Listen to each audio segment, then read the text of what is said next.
పరలోకపుల ఉండే మా పరలోకపు తండ్రి, యేసుక్రీస్తు ప్రభువా, పరిశుధాత్మ దేవుడా, ఈరోజు మాకు ఇట్టి రీతిలో మమ్మల్ని కలిపి మీరిచ్చిన వాక్య భాగం ప్రకటన గ్రంథం 13వ అధ్యాయంలో ఉండే మర్మములు రహస్యములు ధ్యానించనుండగా మేమందరము మాట్లాడి నన్ను వినబోయే మా సంఘ సభ్యులు బిడ్డలందరినీ మీకు అప్పగిస్తూ పూర్తిగా మీరే మమ్మల్ని కంట్రోల్ చేస్తూ మీ నియంత్రణలో మమ్మల్ని తీసుకుని వాక్య భాగం మాకు అర్థం చేయాలని, దాని ప్రకారం మేము జీవితంలో నడుచుకోవాలని, వాక్య భాగంలో అర్థం చేసుకునేటప్పుడు అటగించే సాతాను చీకటి అంధకార శక్తులన్నిటినీ యేసు నామములో ఈ క్షణమే వెళ్ళగొట్టుచు మహిమ ఘనత ప్రభావం మీగే తండ్రి దేవుడైన మీగే ఆరోగిస్తూ యేసయ్య అతి పరిశుద్ధ నామములో అడిగి వేడుకుని పొందినాము తండ్రి, ఆమేన్. ఆమేన్. ఈరోజు ప్రకటన గ్రంథం 13వ అధ్యాయంలో 1 నుంచి 8 వచనములు అనేసి పెట్టినాము. మరి అన్ని వచనములు ధ్యానం చేయము, ఇది ఇంకో వారం కూడా వెళ్తాయి. ఈరోజు ధ్యానంలో అంత్యక్రీస్తు గురించి, అంటే 12వ అధ్యాయంలో చూస్తే ఘట సర్పం గురించి మనం ధ్యానించాం. ఘట సర్పం అంటే ఎవరు? ఘట సర్పం అంటే ఎవరు? సాతానుడు కదా. అలాగే 13వ అధ్యాయంలో వచ్చేసి క్రూర మృగం అని ఉంటుంది. ఈ క్రూర మృగం అంటే అంత్యక్రీస్తు. వీటితో పాటు ఇంకోటి ఉంటాడు, అబద్ధ ప్రవక్త. వీళ్ళిద్దరి గురించే 13వ అధ్యాయంలో ఉంటుంది అనమాట. మరి లైట్ టచ్ చేస్తాము, తర్వాత వచ్చే వారం, దాని తర్వాత వచ్చే వారం ఇంకా తేటగా మనం వెళ్తాము. మరి ఈరోజు మన ధ్యానంలో మనం కొన్ని వచనములు చదువుతాము. చదివిన తర్వాత దీని అర్థం చేసుకోవాలంటే రాసిన రక్షయద వచ్చి చెప్తే కానీ మనకు అర్థం కాదు అని అనిపిస్తుంది అలాంటి వచనములు. ఎందుకంటే 12వ అధ్యాయంలో సాతాన్ పరలోకం నుంచి తోయబడ్డాడు కింద కదా. 12వ అధ్యాయంలో ధ్యానించాం. ఇప్పుడు సాతాన్ కింద వచ్చి పడ్డాడు. ఎక్కడ పడ్డాడు? ఈ లోకంలో వచ్చి పడ్డాడు. ఈ లోకంలో వచ్చి పడితే దాని సంబంధించి చూస్తే ఇశ్రాయేల్ జనాంగం ఎంత కష్టపడతారు అనేది ధ్యానం చేశాం. దాని తర్వాత అప్పుడు 7 ఏళ్ల శ్రమల కాలంలో ఉండే పరిశుద్ధులు వాళ్ళు కూడా ఎంత కష్టపడ్డారు అనేది కూడా మనం ధ్యానం చేస్తాం. 13వ అధ్యాయం వచ్చేటప్పుడు మీరు బాగా అర్థం చేసుకోండి. ఇలాంటి ఒక ఉపదేశం మీకు ఎక్కడ దొరకదు. ఇలాంటి ఉపదేశం మీకు ఎక్కడ దొరకదు, లోకంలో ఎక్కడ దొరకదు. నేను ఓపెన్గా చెప్తున్నా, ఎవరో ఒక్కరిద్దరు కరెక్ట్గా చెప్తారేమో. సో 13వ అధ్యాయం, అందుకని నేనేం చెప్తానంటే ఇది అన్నిటిని పక్కన పెట్టేసి చాలా సీరియస్గా వినండి. కావాలంటే నోట్స్ రాసుకోండి, చాలా చాలా ఇంపార్టెంట్. ఈ 13వ అధ్యాయంలో అపోస్తలుడైన యోహాను గారు ఇద్దరు వ్యక్తులను, ఎవరిది ముందు మనం మాట్లాడినట్టుగా క్రూర మృగం అంత్యక్రీస్తు, యాంటిక్రైస్ట్ అంటాం. అలాగే రెండవది వాడు అబద్ధ ప్రవక్త, ఫాల్స్ ప్రాఫెట్ అంటాం.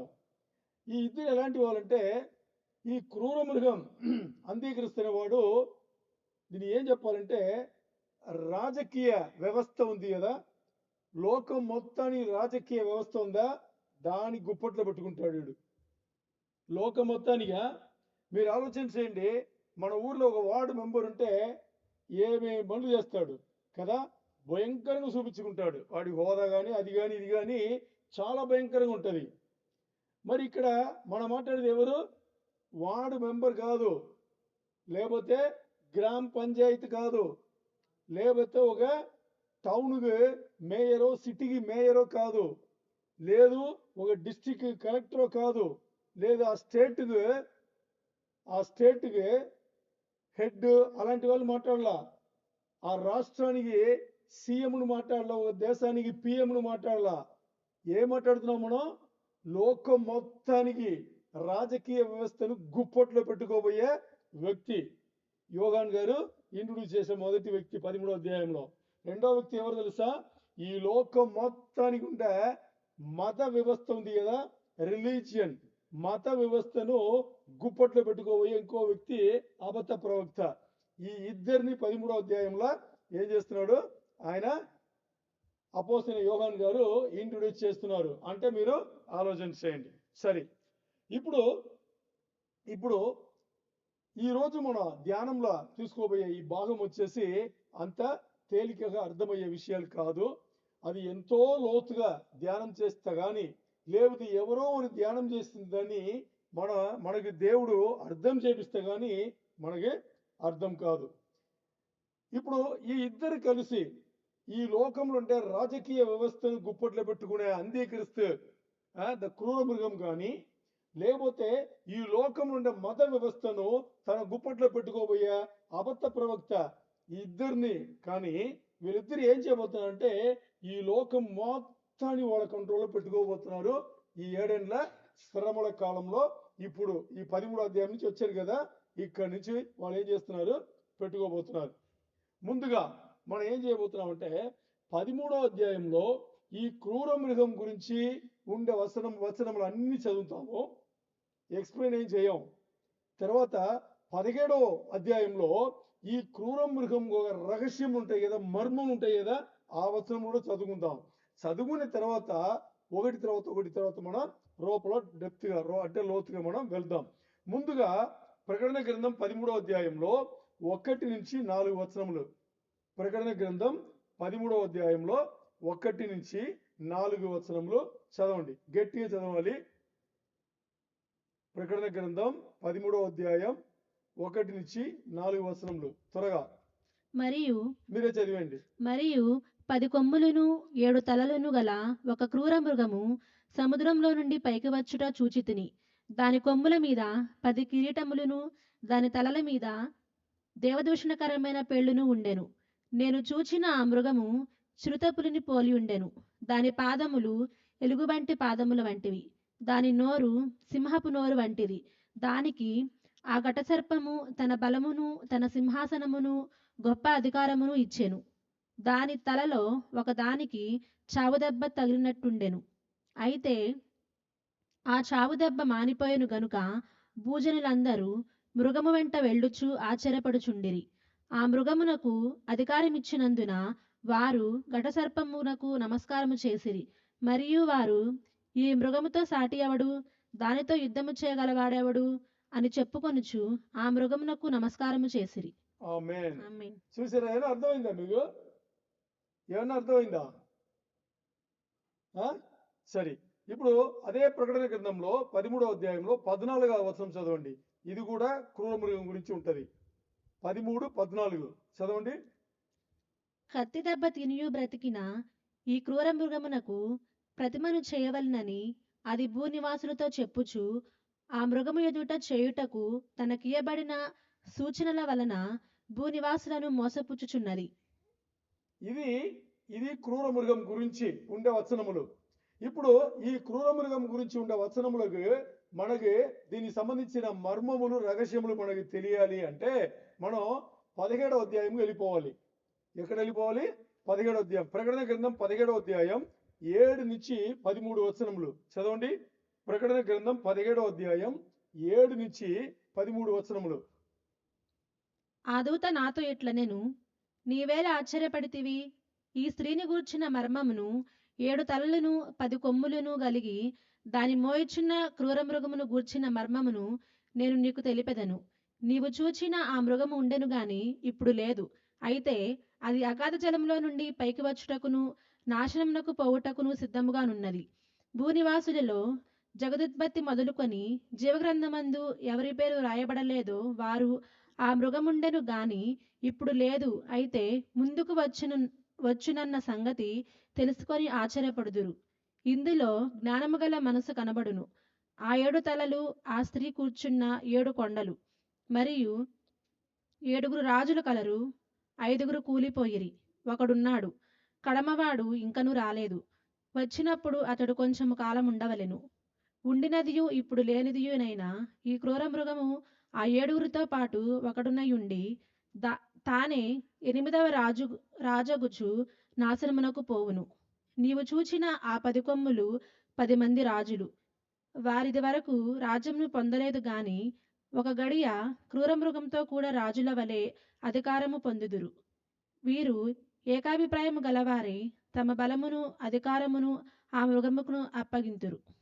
ఆమేన్. ఆమేన్. ఇప్పుడు మనం ప్రకటన గ్రంథం 13వ అధ్యాయంలో 1-4 వచనములు చదువుకున్నాము. అదే అధ్యాయంలో 14వ వచనం చదివాము. ఇది క్రూర మృగం గురించిన సంబంధించిన వచనములు. తర్వాత ప్రకటన గ్రంథం 17వ అధ్యాయంలో 7-13 వచనంలో వరకు చదువుకున్నాము. ఇది ఆ క్రూర మృగం సంబంధించిన ఆ రహస్యములు ఏంటి, ఎవరు, ఎలా అనేది. ఇప్పుడు మనం వెళ్దాం ఏంటి అని చూసేటప్పుడు, ఇప్పుడు చూసారా ఇది పొడుపు కథల. ఏం చెప్పారు? పొడుపు కథలు లేకపోతే చిక్కులు ఉన్నారు కదా, అలాగే ఉందా లేదా?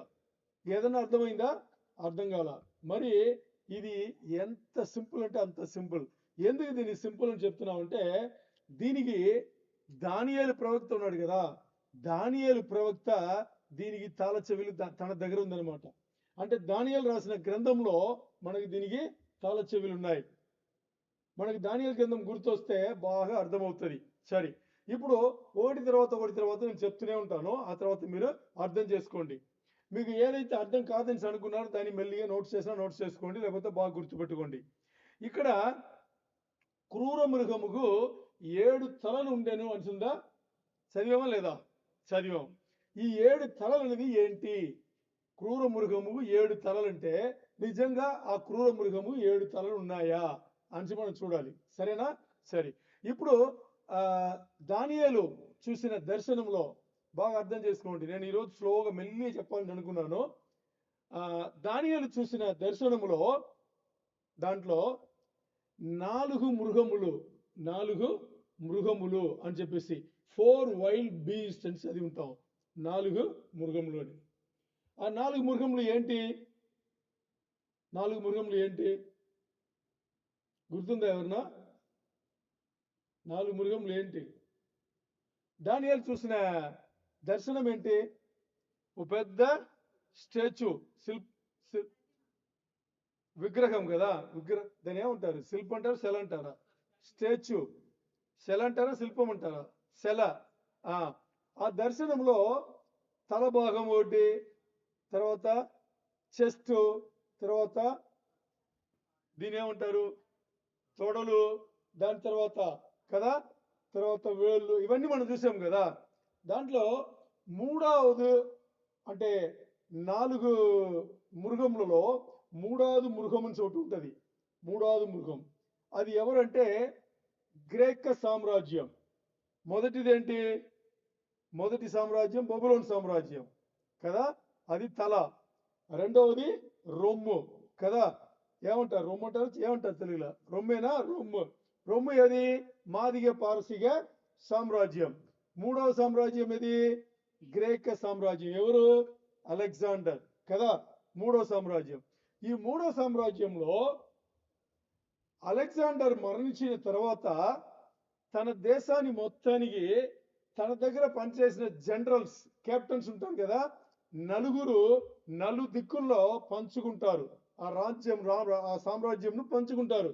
తూర్పు, పడమర, ఉత్తర, దక్షిణ అని చెప్పేసి 4 కెప్టెన్స్, 4 దాన్ని ఏం చేస్తారు? విభాగం చేసి వాళ్ళు రూల్ చేస్తారు.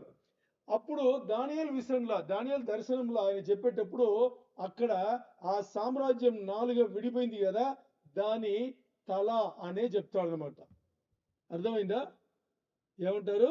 ఆ సామ్రాజ్యంను తల అంటారు. 4 తలలుగా అని చెప్పేసి అక్కడ దానియేలు చెప్పింటారు. మీరు కావాలంటే దానియేలు గ్రంథం చూస్తే మీకు అర్థమవుతుంది. అంటే ఇక్కడ క్రూర మృగముకు 7 తలలు ఉండేను అని చెప్పాను. మనం ఇప్పుడు చదివాం కదా. అంటే దాని ఏమర్థం? తలలు అంటే ఇక్కడ సామ్రాజ్యములు, దేశాలు. అర్థమైందా మీకు? ఇప్పుడు ఇది దానియేలు అక్కడే చెప్పేశారు. ఇప్పుడు ఏం గుర్తుపెట్టుకోవాలి మనం? తలలు అంటే సామ్రాజ్యములు లేకపోతే దేశములు అని అర్థం గుర్తుపెట్టుకోవాలి. ఇది మొదటిగా. రెండవది 7 తలలు అని చెప్పారు కదా. క్రూర మృగముకు 7 తలలు ఉండేనని చెప్పారు కదా. మరి 7 తలలు అంటే 7 సామ్రాజ్యములు కదా, 7 దేశాలు కదా. ఎక్కడుంది 7 దేశాలు? దానియేలు దర్శనం చూస్తే 4 ఉన్నాయి. 5ది ఒకటి రావాలి. 4 ఉన్నాయి, 5ది రావాలి. 5ది ఇంకా రాలా. మరి ఇంకో 2 ఎక్కడుంది అని చూస్తే దానియేలు దర్శనం చూసేటప్పుడు బాగా అర్థం చేసుకోండి. దానియేలు దర్శనం చూసేటప్పుడు ఆయన దర్శనం చూసింది, దేవుడు ఆయనకి దర్శనం ఇచ్చింది అన్యుల సమయం ముగింపు కోసం. అన్యుల సమయం మాత్రమే ఆయనకి దర్శనం ఇవ్వబడింది. మరి ఆయన దర్శనముకు ముందు ఇంకో 2 సామ్రాజ్యములు ఉన్నాయి.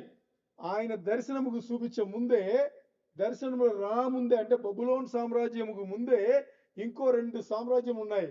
ఏంటది? ఐగుప్తు సామ్రాజ్యం ముందు. మీకు మోసే గుర్తు రావాలి. ఇస్రాయేల్ను బాధపెట్టిన దీంట్లో ముందు ఏ సామ్రాజ్యం వచ్చింది? ఐగుప్తే. దాని తర్వాత వచ్చింది సిరియా, అసిరియా. అర్థమైందా? దాని తర్వాత వచ్చింది సిరియా సామ్రాజ్యం. ఇప్పుడు చూస్తే దానియేలుకి ఇచ్చిన దర్శనములో బబులోను నుంచి మొదలవుతుంది. మరి మొత్తానికి మోసే సమయం నుంచి, మోసే కాలం నుంచి ఐగుప్తు, దాని తర్వాత సిరియా, 2 అయిందా? తర్వాత బబులోన్, ఆ తర్వాత ఇంకా బబులోన్ తర్వాత మాదిగ పారసీగా, దాని తర్వాత గ్రేక, దాని తర్వాత రోమా సామ్రాజ్యం. 6 అయిపోయిందా? 6 సామ్రాజ్యంలో అయింది కదా. ఓకే, ఇప్పుడు 7 తరాలు అన్నారు కదా. ఇంకో సామ్రాజ్యం ఏది అంటే పునరుద్ధరించబడిన ఇంకో రోమా సామ్రాజ్యం రావాలి. ఇంక మీద వస్తుంది. ఎప్పుడు? 7 ఏళ్ల శ్రమల కాలంలో వస్తుంది. ఇప్పుడు క్రూర మృగముకు 7 తలలు ఉండెను అంటే దాని ఏమర్థం? 7 సామ్రాజ్యములు కలిగిన వాడై ఉన్నాడు. అర్థమైందా? అంటే దాని ఏమర్థం అంటే ఎప్పటి నుంచి ఇస్రాయేల్ జనాంగం ఐగుప్తు వెళ్ళిన దాని నుంచి, అక్కడి నుంచి చూస్తే అన్ని సామ్రాజ్యముల పైనే ఎవడున్నాడు? ఘటసర్పం ఉండి, ఎవరున్నారు? ఘటసర్పం ఉండి ఇస్రాయేల్ దేశంలో హింసలు పెడుతూనే ఉన్నాడు. ఇప్పుడు ఈ క్రూర మృగముకు అంగీకరిస్తూ కదా, వీడు కూడా 7 తలలు కలిగి ఉన్నాడు. ఎందుకు ఘటసర్పం 7 తలలు కలిగి ఉన్నాడు? ఇక్కడ క్రూర మృగం కూడా ఎందుకు 7 తలలు అనేది నేను మీకు తర్వాత చెప్తా. అర్థమైందా? ఓకే, ఇప్పుడు మనకి క్రూర మృగముకు కావాల్సిన అన్ని విషయములు ఇప్పుడు మనకు తెలిసిపోయింది. తెలిసిందా? 7 తలలు తెలిసిపోయింది, 7 సామ్రాజ్యములు తెలిసిపోయింది, ఏమేమి సామ్రాజ్యములు కూడా తెలిసింది కదా. సరే, ఇప్పుడు దీన్ని పెట్టుకుని మనం ఏం చేస్తామంటే ప్రకటన గ్రంథం 13వ అధ్యాయంలో మొదటి వచనం మాత్రం చదువుతాం. చదవండి. ప్రకటన 13:1. మరియు 10 కొమ్ములను 10 కొమ్ములను 7 తలలను గల ఒక క్రూర మృగము సముద్రములో నుండి పైకి వచ్చుట చూచి తిని. దాని కొమ్ముల మీద 10 కిరీటములను దాని తలల మీద దేవదూషణకరమైన 10 పేలును ఉండెను. ఓకే, ఇప్పుడు చూద్దాం. ఇప్పుడు మీకు అర్థం కాలేని తెలుసు. ప్రకటన 13:1లో ఇక్కడ ఏం చెప్తుందంటే సముద్రం నుంచి ఆ క్రూర మృగం పైకి వచ్చిందంట. ఏంటి? సముద్రంలో నుంచి ఇప్పుడు సముద్రం ఏంటి చూసారా? ఒక్కొక్క పదానికి కూడా చిక్కులున్నాయి. ఒక్కొక్క పదానికి కూడా మన దాని పొడుపు కథ ఉంది. లేకపోతే మనకు అర్థం కాదు కదా. ఇప్పుడు ఇంతవరకు క్రూర మృగం అంటే ఎవరిని చూసామో, 7 తలలు అంటే ఏమని చూసామో, 7 తలలు ఏమేమి చూసాము, 7 ఎందుకని కూడా చూసాం. మరి ఇప్పుడు చూస్తే ఆ క్రూర మృగం ఎక్కడి నుంచి వస్తుందంట? ఈ సముద్రం అనేది ఏంటి? మామూలుగా సముద్రం అంటే, బైబిల్లో మామూలుగా సముద్రం అంటే దాన్ని ఏం చెప్తారు? మధ్యధర సముద్రం ఉంది కదా, అదే చెప్తారు. మరి ఇక్కడ అది కాదు. ఇక్కడ అది అన్యుల దేశాలు, ద జెంటైల్ నేషన్స్. ఇక్కడ ఏంటిది? ద జెంటైల్ నేషన్స్, అన్య దేశాలు. ఇప్పుడు మనం చూసిన ఐగుప్తు కానీ, లేదు దాని తర్వాత వచ్చిన అసిరియలు కానీ, దాని తర్వాత వచ్చిన బబులోన్ కానీ, దాని తర్వాత మాదిగ పారసీకులు కానీ, దాని తర్వాత గ్రేక్ కానీ, దాని తర్వాత రోమా సామ్రాజ్యం కానీ, ఈ 6 వెళ్ళిపోయింది. ఏడోది ఇంకా రాబోయేది కానీ ఇది కూడా అన్యుల రాజ్యమే. అర్థమైందా? సో ఇప్పుడు క్రూర మృగం సముద్రం నుంచి వస్తున్నాడు అంటే అన్యుల దేశాల నుంచి వస్తున్నాడు అంటే అర్థం ఏంటి? ఇంతవరకు ఎక్కడి నుంచి? మోసే కాలం నుంచి, ఇజ్రాయెల్ కాలం, ఆ మోసే కాలం నుంచి అంటే ఆ యోసేపు వెళ్ళిపోయాడు కదా, ఐగుప్తు వెళ్ళిపోయాడు కదా, వెళ్ళిపోయిన తర్వాత ఈ ఇస్రాయేల్ అందరు 12 మంది వెళ్తారు కదా, అన్నదమ్ములు అందరూ వెళ్ళి అక్కడ సెటిల్ అయితే అక్కడి నుంచి ఇబ్బంది స్టార్ట్ అయింది కదా ఫరో దగ్గర నుంచి. అక్కడ నుంచి సాతాను ఏం చేస్తున్నాడు? వాళ్ళు ఇబ్బంది పెట్టి ఆ తర్వాత అసిరియల్ ద్వారా, ఆ తర్వాత బబులోన్ ద్వారా, మాదియ పారసీకుల ద్వారా, ఆ తర్వాత గ్రేకుల ద్వారా, ఆ తర్వాత రోమ, ఇంత మంది ద్వారా సాతాను ఏం చేశాడు? అన్ని సామ్రాజ్యంలు ఉన్నా గాని వాడు అన్నిటికన్నా పైన వాడుండి వీళ్ళందరినీ ఏల్చు ఇస్రాయేల్ దేశంను, ఈ లోకంను చెడగొడుతూనే ఉన్నాడు. అందుకని అలాంటి వాడు ఎక్కడి నుంచి వస్తున్నాడు? అన్ని ఆ దేశం నుంచి అని చెప్పేసి ఇక్కడ సాదృశ్యంగా చెప్పబడింది. సరే, ఇప్పుడు ఇప్పుడు ఇక్కడ మనం చూస్తే 10 కొమ్ములని ఉంది, ఉందా లేదా? చదివాం కదా, 10 కొమ్ములు. ఎందుకంటే ఆ క్రూర మృగం సముద్రం నుంచి బయటికి వచ్చింది, దానికి 7 తలలను 10 కొమ్ములు. 7 తలలంటే మనకు తెలుసు 7 సామ్రాజ్యములు కదా. మరి ఇప్పుడు 10 కొమ్ములని ఉంది కదా, ఈ 10 కొమ్ములు 10 రాజులను గురించి మాట్లాడుతుంది. 10 కొమ్ములు 10 రాజుల నుంచి మాట్లాడుతుంది. ఈ 10 రాజులు ఎవరు? ఎక్కడున్నారు వాళ్ళు? ఈ 10 రాజులు ఎక్కడున్నారు? ఈ 10 రాజులు ఎవరంటే, 7వ సామ్రాజ్యం, ఇంకా రాబోయే సామ్రాజ్యం ఉందా, పునరుద్ధరించబడిన ద రివైవ్డ్ రోమన్ ఎంపైర్ ఉంది కదా, పునరుద్ధరించబడిన రోమన్ సామ్రాజ్యం. దాంట్లో దానియేలు దర్శనములో ఆ కాల్లో 10 వేళ్ళు ఉంటాయే, ఆ వేళ్ళు ఏంటి? 10 రాజులు కదా. మట్టి ఇనుపు కలిసి ఉండే ఆ పాదములలో 10 వేళ్ళు ఉంటాయి. ఆ 10 వేళ్ళు 10 రాజులు. దాని గురించి ఇక్కడ 10 రాజులు మాట్లాడింది. అంటే 10 రాజులు, 10 కొమ్ములు 10 రాజులు అని ఇక్కడ మాట్లాడబడింది. ఇది ఎక్కడ చెప్పబడింది? ప్రకటన గ్రంథం 17, 12, 13 చదవండి. ప్రకటన గ్రంథం 17వ అధ్యాయంలో 12, 13. ఇప్పుడు ఇంతవరకు మనం చదివిందే మరొకసారి గుర్తు చేసుకుందాం. ప్రకటన 17, 12, 13. నీవు చూచిన ఆ 10 కొమ్ములు 10 మంది రాజులు. 10 మంది రాజులు ఏం చెప్పబడింది ఇక్కడ? మీరు చూచిన ఆ 10 కొమ్ములు 10 రాజులు. వారు ఇదివరకు రాజ్యములు పొందలేదు గాని ఇంకా రాలేదు వాడు. ఒక గడియ క్రూర మృగముతో కూడా రాజుల వలె అధికారం పొందుదురు. వీరు ఏకాభిప్రాయం గలవారై తమ బలమును అధికారమును ఆ మృగమునకు అప్పగింతురు. ఓకే, అర్థమైంది కదా మీకు? 10 కొమ్ములు అంటే ఇప్పుడు 10 రాజులు. ఇది దానియేలు ప్రవచనమునే మనకు వచ్చింది. సరే, ఇప్పుడు దీని ముందు మనం ఎన్నోసారి ధ్యానం చేస్తున్నాం. ఈ అంత్యక్రీస్తు వచ్చి ఈ 10 రాజులు ఉంటారు కదా, ఈ 10 రాజుల్లో 3 తన గుప్పట్లో పెట్టుకుంటాడు, అంటే ఓడిస్తాడు. మీకు గుర్తుందేమో లేదు కదా. 10 రాజులు ఉంటారు. అంత్యక్రీస్తు వచ్చిన తర్వాత 10 రాజుల్లో 3 ఏం చేస్తాడు? ఓడించేస్తాడు. మరి ఇప్పుడు ఆ 3 ఓడించిన తర్వాత 10లో 3 వెళ్ళిపోతే ఎంతమంది ఉన్నారు? 7. ఇప్పుడు 7 వీడిని కలిపితే 8వ వాడు కదా, అంత్యక్రీస్తుని కలిపితే 8వ వాడు. మరి ఈ 7 కూడా ఏం చేస్తారంటే, ఈ 3 అలా చేశాడు కాబట్టి మనం కూడా చేస్తాను భయపడి వాళ్ళ బలమును, వాళ్ళ అధికారం అన్నిటిని కూడా ఆ క్రూర మృగంగా అంత్యక్రీస్తుకే ఇచ్చేస్తారు. ఇప్పుడు ఈ 10 రాజులు ఉండే సామ్రాజ్యం ఉంది కదా, పునరుద్ధరించబడిన రోమా సామ్రాజ్యం. ఎవరు వెళ్తున్నారు? అంత్యక్రీస్తు. క్రూర మృగం అనే అంత్యక్రీస్తు వెళ్తాడు. మీకు అర్థమైందా లేదా? సరే, అర్థం అవ్వాలంటే యూట్యూబ్ లో పెడతాం, ఇంకోసారి మీరు వినండి. సరే, ఇప్పుడు చూస్తే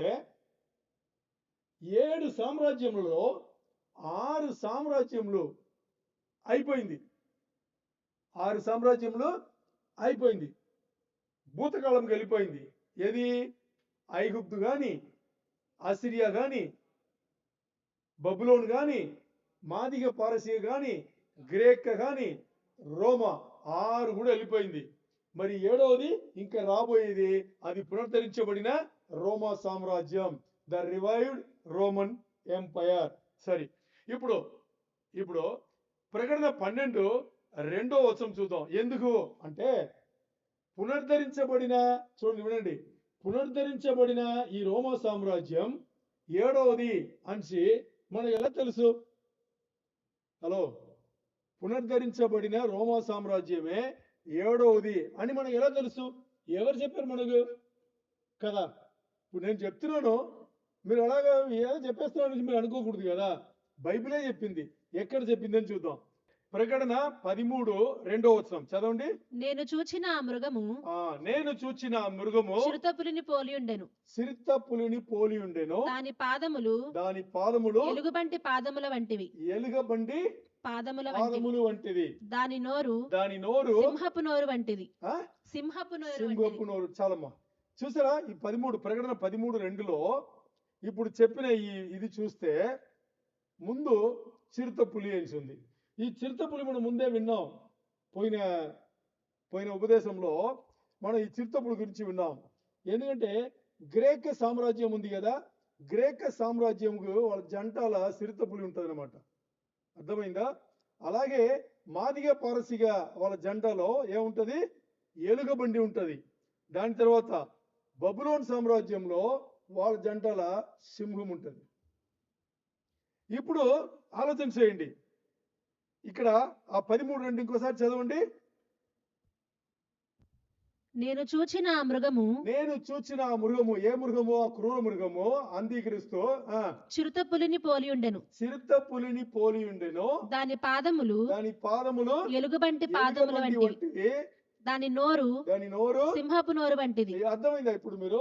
ఇప్పుడు ఆ క్రూర మృగం వచ్చేసి ఏ దేశ, ఇవన్నీ మీరు చూస్తే ఈ దేశాలను ఏలుబడి చేసిన వాడు అని చెప్పడానికి దానికి పోలికగా ఇవన్నీ, ఆ క్రూర మృగం ఇవన్నిటిని, ఈ సామ్రాజ్యమణిని తన గుప్పట్లో పెట్టుకుని ఉన్నవాడు అని చెప్పేసి అక్కడ మనకి చెప్పబడింది. ఇప్పుడు చూస్తే చివరిలో మనం చూస్తే ఈ క్రూర మృగముకు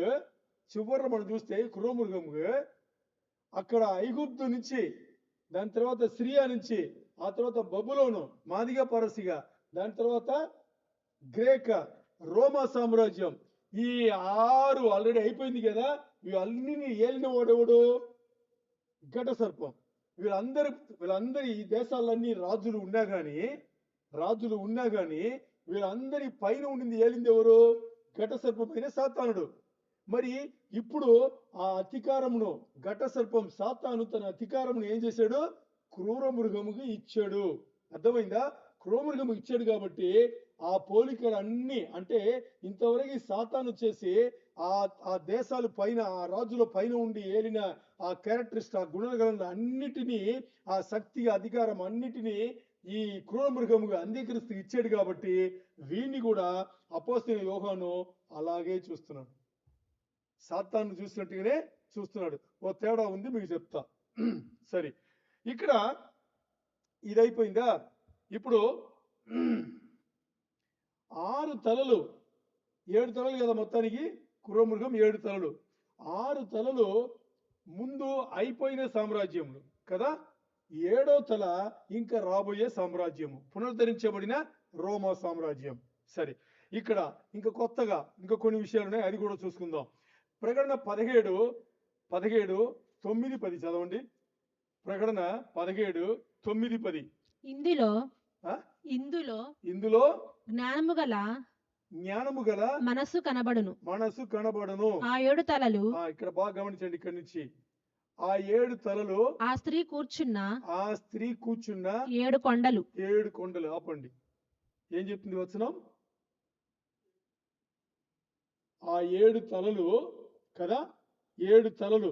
7 తలలు అంటే ఏంటి? 7 సామ్రాజ్యములు కదా. 7 తలలు అంటే తలలు అనేది సామ్రాజ్యములు. 7 తలలు, 7 సామ్రాజ్యములు. చెప్పండి.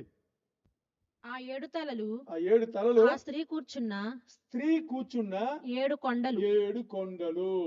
ఇప్పుడు కొత్తగా ఉంది కదా. ఇంతవరకు మనం మాట్లాడుకున్నాం. ఇప్పుడు ఇంకా పొడుపు ఏంటి అది పొడుపు కదా, మరొకటి వచ్చింది. 7 తలలు 7 కొండలు స్త్రీ కూర్చుందంట. 7 కొండల పైన 7 తలలు కలిగిన స్త్రీ కూర్చుంది. ఏం తెలుగు చదవండి ఇంకోసారి. ఆ 7 తలలు 7 తలలు ఆ, ఆ స్త్రీ కూర్చున్న 7 తలలు ఆ స్త్రీ కూర్చున్న 7 కొండలు. 7 కొండలు. సరే, ఇప్పుడు స్త్రీ ఎవరని చూసుకుందాం. సరేనా? స్త్రీ ఎవరని చూస్తే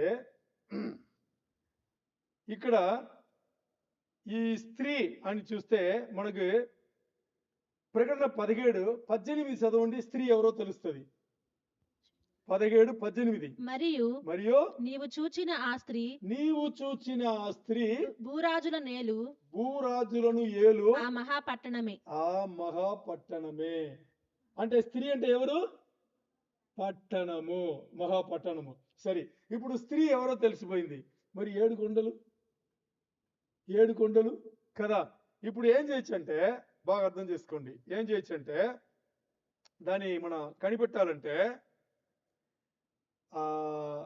ప్రకటన 17:9 చదివాం కదా, 7 తలలు అని చదివాం కదా. అక్కడి నుంచి చదవండి.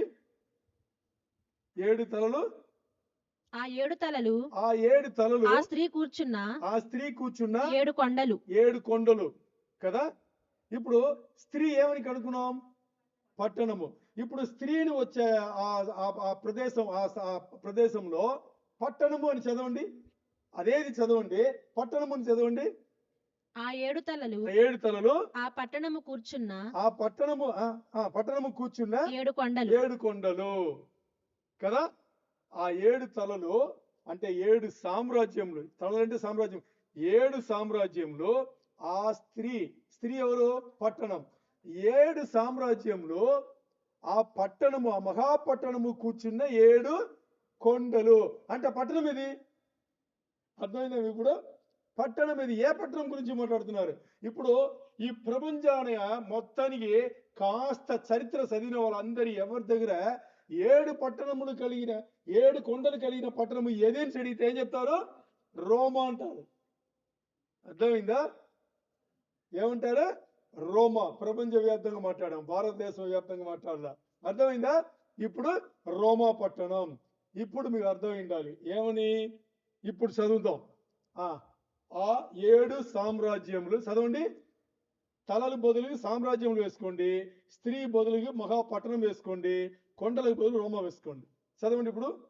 ఆ 7 సామ్రాజ్యములు ఆ 7 సామ్రాజ్యములు ఆ మహాపట్టణము కూర్చున్న 7 కొండలు. కొండలు. అర్థమైందా?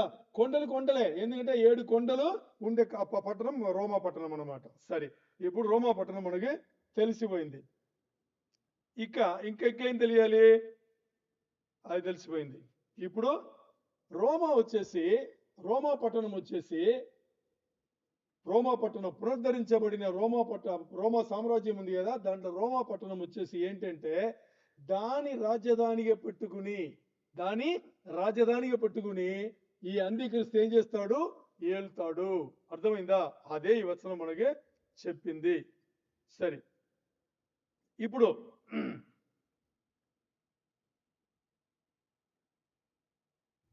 అయిపోయింది. ఇంకా ప్రకటన గ్రంథం 17:9-10 ఉంది కదా. 10వ వచనం చదవండి. 9 అర్థమైంది కదా క్లియర్ గా. 10వ వచనం చదవండి ఇప్పుడు. మరియు 7 రాజులు కలరు.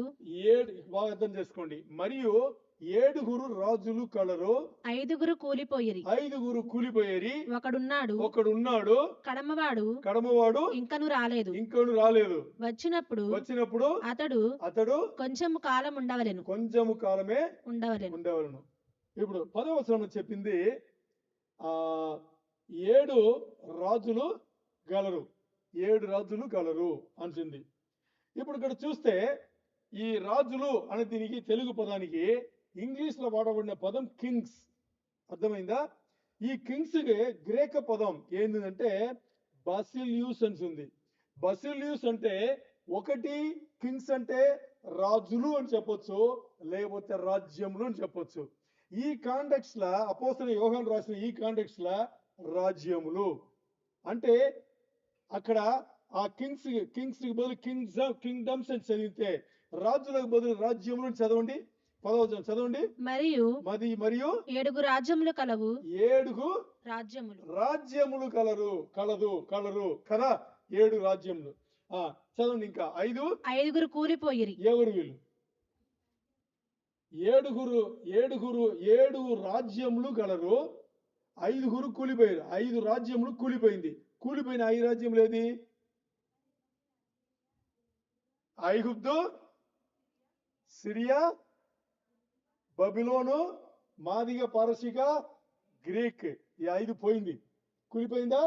సరే, ఇప్పుడు అక్కడ ఏం చెప్తుందంటే ఒక్కడు చదవండి. ఒక్కడు ఉన్నాడు. వీడెవడు? ఎక్కడున్నాడు? 5 పోయింది. 6వది రోమనే కదా. ఎక్కడున్నాడు? అది కూడా పోయింది కదా. మరి అపోస్తలుడు యోహాను రాసిన సమయంలో వాడు ఉన్నాడు. అర్థమైందా మీకు? అపోస్తలుడు యోహాను గారు ప్రకటన గ్రంథం రాసేటప్పుడు ఉన్నాడు. అందుకని వాడు ఉన్నాడు. ఇంకా కడమవాడు ఇంకను రాలేదు. వచ్చినా గాని వస్తాడు, వచ్చినా గాని కొంతకాలమే ఉంటాడు అని చెప్పేసి అక్కడ రాయబండి. ఇప్పుడు మనకు అర్థమైంది కదా. ఓకే, ఇంకోటి మనం తెలుసుకుని ఈరోజు విషయాన్ని మనం ముగించవచ్చు. ఏం తెలుసుకోవాలంటే, ఎందుకు ఈ రాబోయే రాజ్యంను పునరుద్ధరించబడిన రోమా సామ్రాజ్యం అని చెప్తున్నారు కదా. పునరుద్ధరించబడిన రోమా సామ్రాజ్యం అని ఎందుకు చెప్తున్నారు అది మనం తెలుసుకుంటే చూద్దాం. ప్రకటన గ్రంథం 13:3 వచనం తీయండి. 13:3. ప్రకటన 13:3. దాని తలలలో ఒకదానికి చావు దెబ్బ తగిలినట్టుండెను. అయితే ఆ చావు దెబ్బ మానిపోయిన గనుక భూజనులందరూ మృగము వెంట వెళ్ళుచు ఆశ్చర్యపడుచుండిరి. ఓకే, ఇప్పుడు చూద్దాం. ఇక్కడ ఒక్క తల చావు దెబ్బ తగిలిందంట. ఒక్క తల చావు దెబ్బ తగిలింది. దీన్ని అందరూ ఎలా చెప్తారు అంటే, 10 రాజులు ఉన్నారు, అంగీకరిస్తున్నాడు. అందరూ ఏం చెప్తారని చెప్తున్నాను. బైబిల్ ఏం చెప్తుంది తర్వాత చెప్తా. అందరూ బోధించేది ఏం చెప్తారంటే, 10 రాజులు ఉన్నారు, 10,000 ఉన్నాయి కదా శిల్పంలో, శిలలో 10,000 ఉన్నాయి కదా. ఆ 10,000 10 రాజులు. ఈ 10 రాజులు కాకుండా అంగీకరిస్తున్నాడు. ఈ అంత్యక్రీస్తు 3 రాజులను ఓడించాడు. వాళ్ళు లేరు, 7 ఉన్నారు. 7 భయపడిపోయి అంత్యక్రీస్తుకు అధికారం అన్ని ఇచ్చాడు కదా. ఇప్పుడు ఈ 7లో ఒకరు ఏం చేస్తారు? 7 కలిసి అంత్యక్రీస్తు చంపేస్తారు అని చెప్పేసి మాట్లాడతారు. తర్వాత 3వ రోజు వాడు లేస్తాడు అని మాట్లాడతారు. అలాంటి ఏం లేదు బైబిల్లో. దీని ముందు నేను కూడా ఇలా మాట్లాడేవాడిని. అర్థమైందా? నేను కూడా ఇది బోధించాను, ఇలాగే మాట్లాడాను. అది కాదు. నిజంగా బైబిల్ ఏం చెప్తుంది అని చూద్దాం. ఇప్పుడు ఇంతవరకు మనం ఒకటి క్లారిఫై చేసాం కదా. ఇప్పుడు ఈ వచనం ఏం చెప్తుందంటే, ఈ 7 తలల్లో ఒక్క తలకి చావు దెబ్బ తగిలింది. తలలు ఏంటి? రాజ్యములు అంటే 7 దీంట్లో ఒక్కటికి ఏం తెలియదు. 7 చెప్పలేదు అక్కడ. ఒక్కటికి చావు దెబ్బ తగిలింది. ఒక్క తలకి చావు దెబ్బ తగిలింది. చావు దెబ్బ తగిలితే అది దాని ఏమవుతుందంటే, దానికి తర్వాత ఇంకా చదువు. దాని తర్వాత దాని తలలో ఒకదానికి చావు దెబ్బ తగిలినట్టుండెను. అయితే ఆ చావు దెబ్బ మానిపోయిన కనుక ఏమైంది? చావు దెబ్బ తగిలినా గాని ఆ చావు దెబ్బ మానిపోయిన కనుక అప్పుడు ఏమైంది? చావు దెబ్బ మానిపోయింది కాబట్టి అది బతికినట్టుగా చూస్తాం కదా. అదే పునరుద్ధరించబడిన రోమా సామ్రాజ్యం. ఎందుకు అంటే 6 అయిపోయింది కదా. ఆ 6వది చివరికి వచ్చింది రోమా సామ్రాజ్యం. అది పోయింది అని అనుకున్నారు. ఏది? ఆ చివరిలో ఉండే 6వ సామ్రాజ్యం, రోమా సామ్రాజ్యం కుప్పకూలిపోయింది అని అనుకున్నారు. మరి అదే రోమా సామ్రాజ్యం ఏమవుతుంది? పునరుద్ధరించబడింది. ఎందుకంటే తల దెబ్బ తగిలింది, చావు దెబ్బ తగిలినా గాని మరి అది ఏమైంది? మానిపోయింది అనేటప్పుడు అది స్వస్థత కలిగింది, అంటే పునరుద్ధరించబడింది. సో ఆ సామ్రాజ్యం మరి లేచింది. అదే ఏంటి? పునరుద్ధరించబడిన రోమా సామ్రాజ్యం అని చెప్పబడింది. సరే, ఇంతవరకు మనం ఏం చూసుకున్నాము అనేది చెప్పి మనం ముగిస్తాం.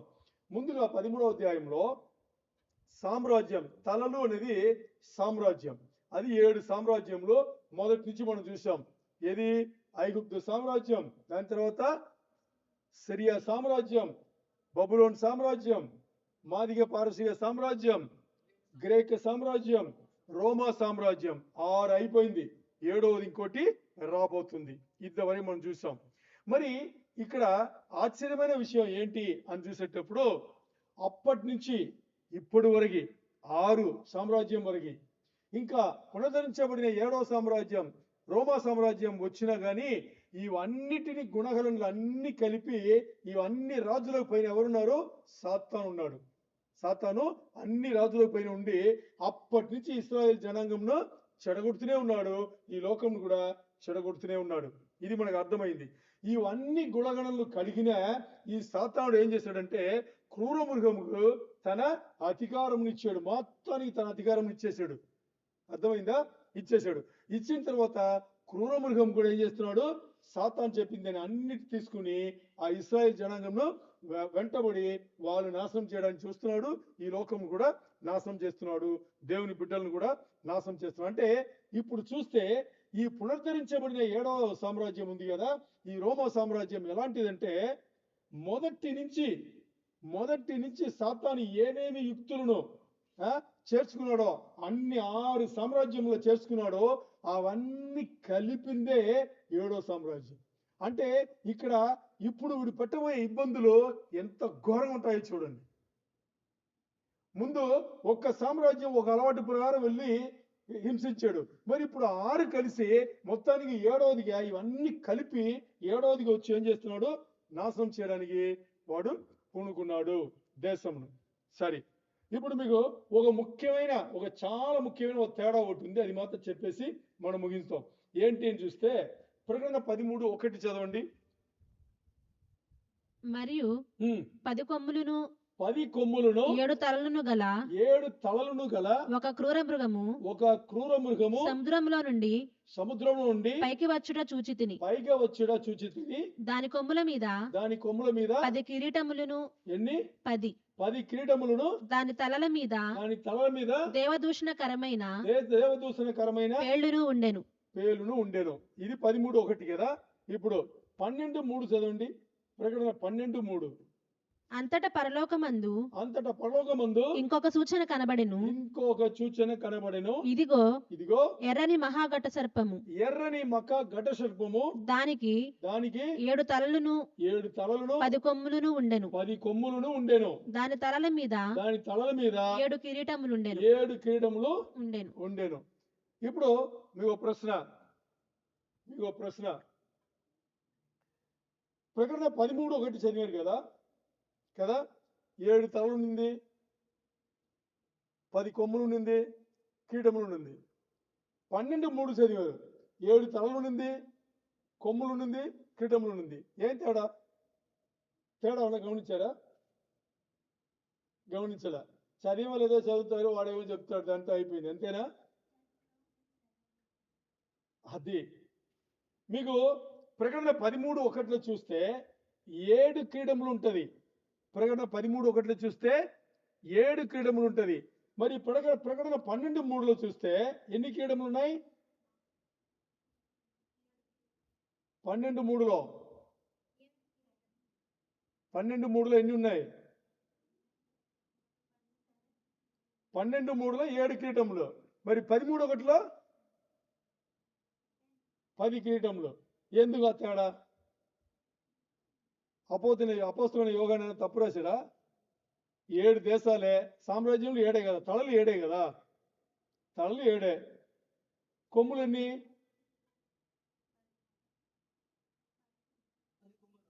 10 కొమ్ములు. కీడాలు ఎన్ని? ఎందుకని? 12:3 ఏమో 7 క్రీడములు కదా.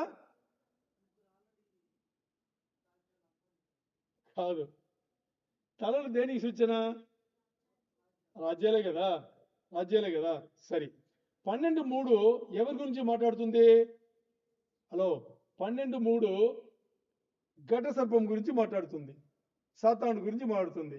13:1 నుంచి క్రూర మృగం అంత్యక్రీస్తు గురించి మాట్లాడుతుంది.